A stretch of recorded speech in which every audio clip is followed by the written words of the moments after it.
حصہ ہے۔ صحیح علماء کی رہنمائی میں کام نہ کرنے کا نتیجہ آج لاکھوں علماء کو قتل کیا جا رہا ہے۔ یہ ایک سمجھنے والی بات ہے میرے بھائی، علماء سے جڑنے میں ہی خیر ہے، علماء سے جڑنے میں ہی خیر ہے۔ لہٰذا میرے اور آپ کے لیے ضروری ہے ہم علماء سے جڑ کر کے رہیں، ان سے علم حاصل کرنے میں، ان سے محبت کرنے میں آگے رہیں، پیش رہیں۔ یقیناً علماء انبیاء کے والد ہیں، لہٰذا جن کو نبی کی وراثت سے کچھ پانے کی چاہت ہو تو اسے چاہیے کہ وہ علماء کی ہمدردی اختیار کرے، علماء سے جڑے اور ان کے علم حاصل کرنے میں جٹا رہے۔ علماء سے علم حاصل کرنے والے وہ لوگ ہیں جن کے تعلق سے اللہ کے رسول نے فرمایا من سلک طریقا یلتمس فیہ علما سہل اللہ لہ طریقا الی الجنہ، جو علم دین حاصل کرنے کے لیے نکلتا ہے اللہ تعالیٰ علم دین حاصل کرنے کی وجہ سے اس کے لیے جنت کا راستہ آسان کر دیتا ہے۔ بڑی اہم بات ہے میرے بھائی، لہٰذا علم دین کس سے لیا جائے گا؟ علماء سے لیا جائے گا۔ آپ علماء کی طرف جاتے ہیں، کوئی مسئلہ پوچھنے جاتے ہیں، کسی چیز کا علم حاصل کرنے جاتے ہیں، عقیدے کا سوال ہو، عبادت کا سوال ہو، معاملات کا کوئی سوال ہو، وراثت کا کوئی مسئلہ ہو یا کوئی اور مسئلہ ہو، اس کو سیکھنے کے لیے آپ علماء کے پاس جاتے ہیں، یقین جانیے آپ جنت کے راستے میں جاتے ہیں۔ آپ یہاں پہ نا الحمدللہ آپ جو سن رہے ہیں الحمدللہ آپ یقین جانیے اپنی شان اور فضیلت پر آپ کو فخر ہونا چاہیے کہ آپ جنت کے راستے میں ہیں۔ شرط یہ ہے کہ آپ اس طرح اخلاص مانتے ہیں، ہم سیکھ رہے ہیں۔ معلوم یہ ہوا کہ علم دین حاصل کرنے والوں کی بڑی فضیلت ہے۔ میں آپ کے سامنے کیا بات رکھنا چاہ رہا ہوں؟ علم دین علماء سے حاصل کریں، علماء سے جڑے، بڑے بڑے علماء، ہر کسی کو نہ چلے، جو مشہور علماء ان کو چلیں۔ علم دین حاصل کرنے کی بابت سے ابو درداء رضی اللہ عنہ فرماتے ہیں کیا بات ہے، میں دیکھ رہا ہوں علماء سب کو ملا ہے۔ اللہ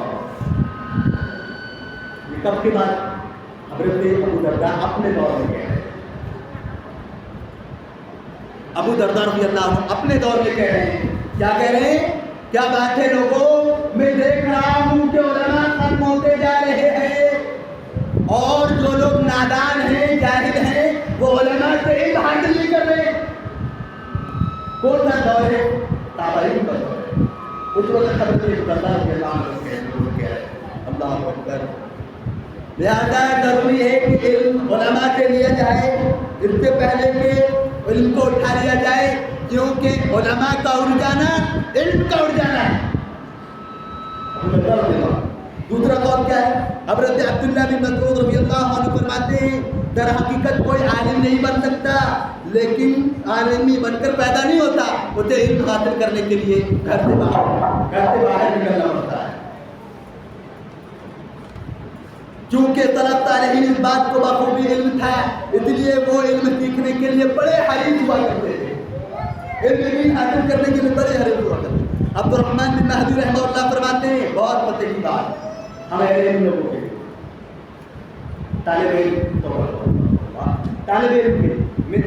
آپ علماء کہتے ہیں جب ایک علم والا شخص اپنے سے بڑے علم والے سے ملتا تو وہ اس کے لیے بڑا قیمتی وقت ہوتا تھا، وہ اس سے سوال کرتا اور علم حاصل کرتا تھا۔ پہلی صورت یہ علماء کے ساتھ، بڑے علماء کے ساتھ ملوانے کا ہوتا ہے۔ پھر کہتے ہیں اور جب اپنے سے کم علم والے سے ملاقات کرتا تھا تو اسے علم دین سکھاتا تھا، اور علم دین سکھانے میں اس کے اندر عاجزی ہوتی تھی۔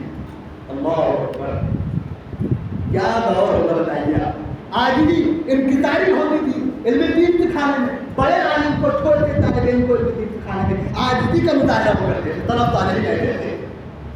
اور تیسرا کیا؟ اور اگر اپنے ہم مثل علماء سے ملتا تھا، یعنی جس کا علم دوسرے عالم کے برابر ہوا کرتا تھا، جب ایسے دو عالم آپس میں ملتے تھے تو اس کے ساتھ مذاکرہ کرتا اور علمی تبادلہ ہوا کرتا تھا، یعنی آپس میں مسئلے مسائل کو لے کر کے تبادلہ خیال کیا کرتے تھے۔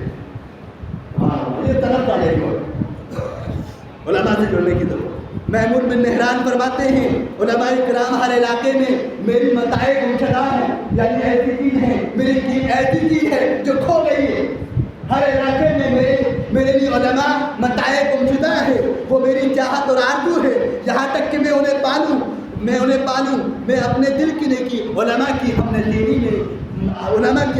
میں پاتا ہوں، یعنی علماء کی صحبت میں پاتا ہوں. اسی طریقے سے ابو جحیفہ رضی اللہ عنہ فرماتے تھے جالس الکبراء وسائل العلماء وخالط الحکماء، لوگوں بڑے بزرگوں کی صحبت اختیار کرو. ابو جحیفہ رضی اللہ عنہ، یہ بڑی قیمتی بات ہے، یہ کوئی معمولی بات نہیں. ابو جحیفہ رضی اللہ عنہ کہتے تھے لوگوں بڑے لوگ بزرگوں کے ساتھ بزرگوں کی صحبت اختیار کرو، کیا کرو، ان کے تجربات ملتے ہیں، ان کی زندگی کے مقاصد کیا ہے آپ کے سامنے حاضر ہوگا.